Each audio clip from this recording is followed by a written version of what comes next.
Okay naman sa kanila ang pag-abroad mo. Oo naman po. Okay ka lang? Ha? Hindi naman. Bakit? Ba't ka umiiyak? Bakit Gano'n lang talaga ako. Na umiiyak bigla-bigla? Paano kasi yung luha ko yung Mababaw? Saan ka ba napaiyak? May naalala lang po ako. Mga anak mo?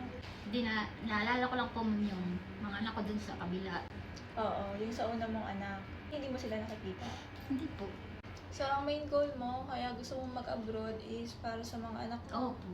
Para makaipon ka ng pera. Hindi mo naisipan kasi kung 40 ka na, Wala na. wala, pahirapan talaga. Kaya Hindi ka nga. maseselect agad-agad. Hirap ang abroad. Marami Marami po tayong adjustment na kailangan ibigay sa sarili natin. Ate Ed, sinasabi ko lang to. Sabi ko to sa'yo honestly kasi ako, nagtrabaho ako abroad. So, alam ko yung sitwasyon ng bawat nagtatrabaho doon. Para lang awareness, na hindi madali ang pag-abroad. Kaya tinatanong kita, 100% ba gusto mo talaga mag-abroad?